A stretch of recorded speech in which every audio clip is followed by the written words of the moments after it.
Hello, everyone. Welcome to my YouTube channel, Prof. Jeffrey Sachs Fan World. And here is today's content. For nearly 4 decades, the relationship between the United States and China rested on a delicate, almost utopian assumption that economic interdependence could override political rivalry. Factories, supply chains, students, capital flows all moved freely across the Pacific in the belief that commerce would pacify geopolitics. China would modernize through American markets. America would enrich itself through Chinese labor. And together, the two giants would anchor a stable global system. That era is over.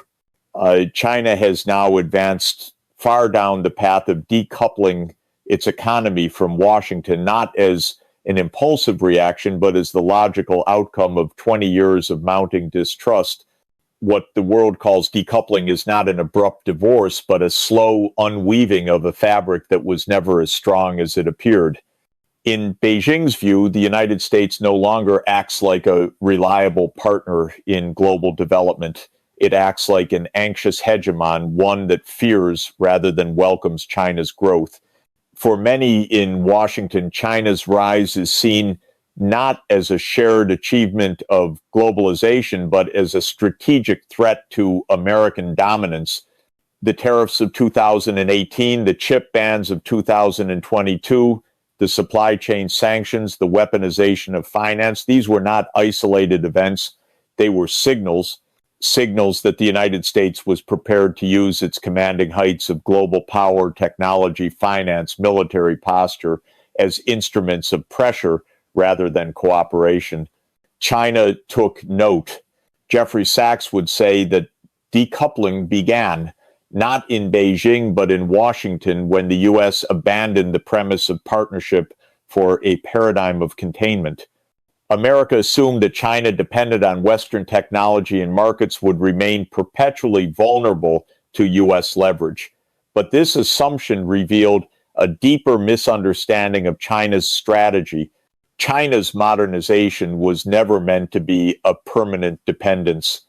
It was a transitional phase, a bridge towards sovereign capability in science.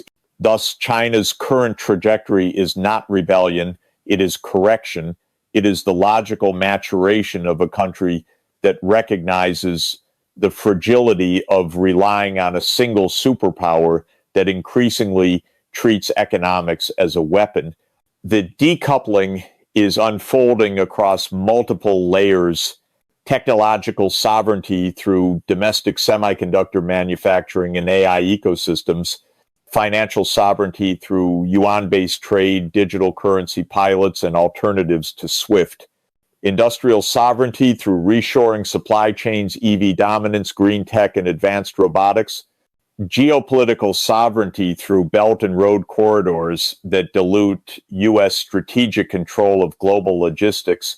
Underlying all of this is a profound philosophical shift. China no longer believes that the post-Cold War American-led order is stable, fair, or sustainable.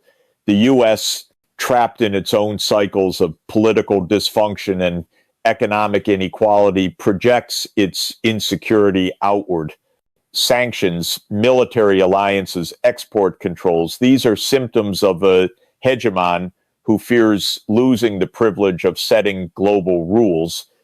And so China is quietly rewriting its future, building an economic architecture in which it can thrive independent of American permission. Sachs would emphasize that this is not the rise of a new empire, but the end of an old illusion, the illusion that a hierarchical liberal order could govern a multipolar world. The U.S.-China decoupling is the first chapter in a longer story, the story of a world that must now learn to live without a single center of gravity. If part 1 revealed why China is decoupling, then part 2 reveals how China is doing it. The process is not chaotic, nor emotional, nor improvised. It is architectural, a deliberate redesign of the nation's economic foundations. China is not running away from the American system. It is building a parallel one brick by brick to ensure that no foreign power can again hold the keys to its future.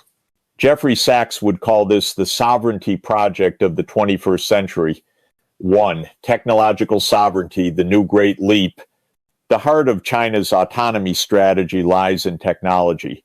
Washington's export controls on semiconductors, AI accelerators, lithography equipment, and advanced fabrication machinery were meant to slow China down. Instead, they clarified China's strategic imperative: achieve indigenous innovation at any cost. Beijing's response is sweeping, massive state-led investment in chip design, lithography, and materials science. National semiconductor champions, SMIC HiSilicon, backed by unlimited government credit. Recruitment of overseas talent and reverse engineering of critical tools. Expansion of AI ecosystems independent of NVIDIA, Qualcomm, or U.S. cloud providers. Washington hoped constraint would produce weakness. It produced resolve. Sachs would say that the U.S. misread the lesson of history. Great powers do not accept permanent dependence. They innovate their way out of it. 2. Financial sovereignty, escaping dollar vulnerability. The second pillar is financial independence. China watched the United States freeze Russia's dollar assets and weaponize SWIFT and concluded a hard truth. Any nation outside Washington's favor can lose its finance. China's answer is multi-pronged. CIPS, the Chinese alternative to SWIFT, expanding across Asia, Africa, and the Middle East. Yuan-denominated oil and gas contracts with Saudi Arabia, Russia, Brazil, and the UAE. BRICS de-dollarization initiatives, including cross-border digital currency platforms. Rapid advances in ECNY, the digital yuan, a prototype for sanctions-proof settlements. China does not seek to replace the dollar. It seeks insulation from it, a shield against America's financial coercion. 3. Industrial sovereignty, rewiring the world's factory. For 40 years, China was integrated into American-led supply chains. Now it is restructuring them around domestic fortresses and south-south corridors.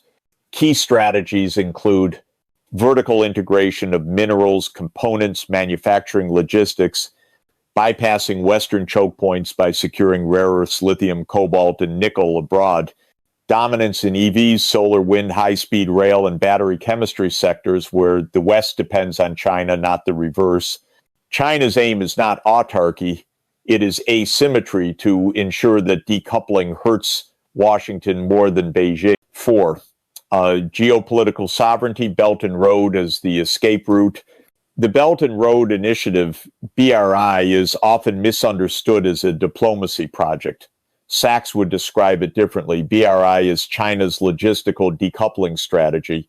Railways, ports, power grids, fiber networks, these are the arteries of a post-Western world economy.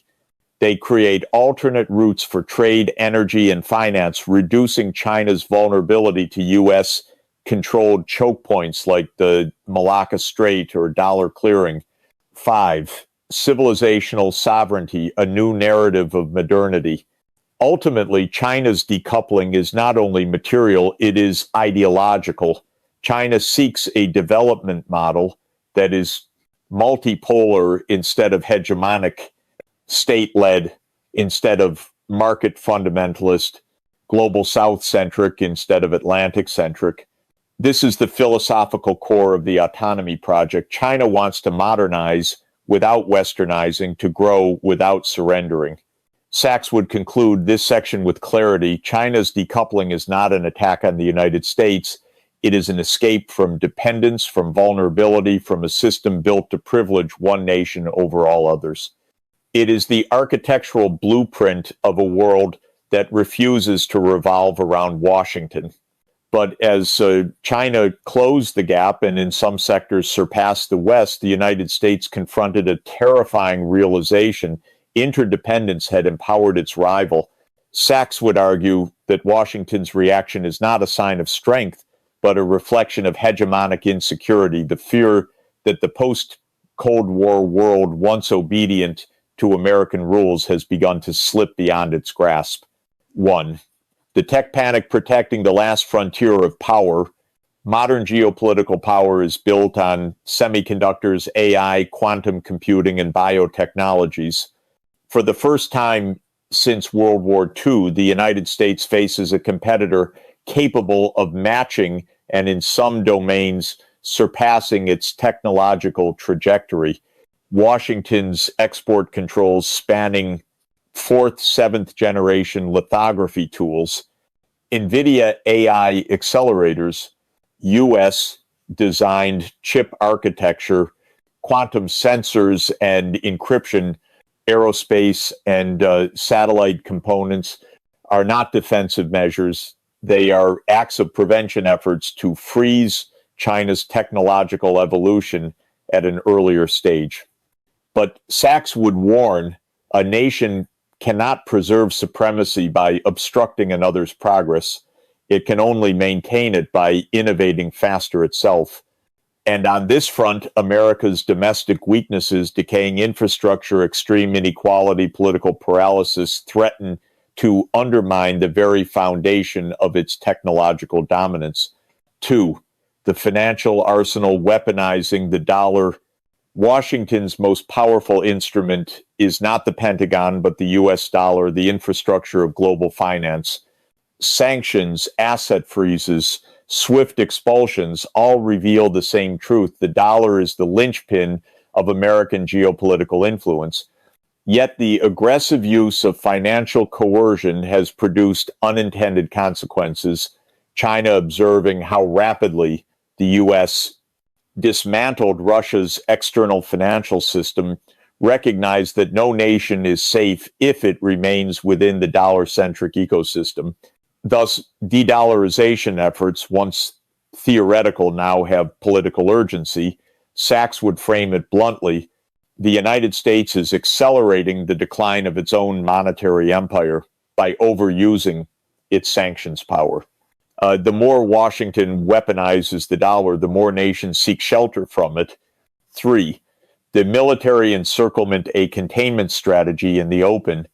The U.S. response is not limited to economics. In the Indo-Pacific, Washington has reactivated a Cold War template, AUKUS Security Pact, enhanced Quad cooperation, expanded basing rights in the Philippines, intensified patrols in the Taiwan Strait, multi-billion-dollar arms sales to Japan, Taiwan, South Korea. The logic is unmistakable strategic encirclement, yet Sachs would argue that such a posture misunderstands China's ambition. China does not seek territorial empire or ideological expansion. It seeks insulation, a world where American military power cannot easily disrupt its rise. 4. The narrative war, democracy versus autocracy.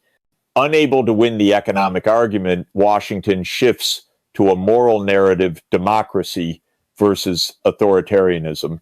But this framing is weak. Most of the world does not see China as a threat. It sees China as an alternative development partner without political conditionalities. Sachs would note that U.S. moral authority has eroded after decades of wars, regime changes, and economic coercion. The world is no longer convinced by Washington's claim to ethical leadership. 5. The underlying truth: America fears relative decline. Sachs would summarize the U.S. reaction in one sentence: hegemons panic when they see the future and realize they are not in it alone. The United States is not wrong to defend its interests, but the strategy of containment is rooted in the belief that American dominance is a natural law, something to be preserved at any cost. Yet history has already turned the page. Decoupling is not China's rebellion, it is America's reckoning. The decoupling between China and the United States is not a bilateral event. It is a system-level restructuring of the world economy, producing a new geopolitical architecture in which nations are increasingly pulled into two competing spheres, a U.S.-centric bloc built on military alliances and financial dominance, and a China-centric ecosystem built on infrastructure, industrial integration, and South-South connectivity. The result is the quiet formation of parallel systems, technological, financial, and political, each shaping a different vision of global order. The most immediate reverberation is felt in Europe, a region caught between economic dependence on China and security dependence on the United States. German autos, French luxury goods, and European machinery manufacturers rely heavily on Chinese consumers, yet NATO commitments require alignment with U.S. containment strategy. This dual dependence has fractured Europe's strategic autonomy, producing hesitation, internal division, and an erosion of confidence in Brussels' ability to formulate independent policy. The EU's move toward de-risking, not outright decoupling, is an attempt to walk a line that is rapidly shrinking. The Global South reacts differently. For much of Asia, Africa, and Latin America, China is not seen as a threat, but as a partner offering capital, infrastructure, and technology without political conditionality. Belt and road corridors, ports, railways, power plants now serve as channels for China-centered development, unlike the U.S. Model, which relies heavily on IMF conditionality and sanctions architecture, China provides material development first. As a result, nations from Saudi Arabia to Brazil are gravitating toward a more multipolar posture, hedging between Washington and Beijing to maximize their autonomy. The financial system is also bifurcating.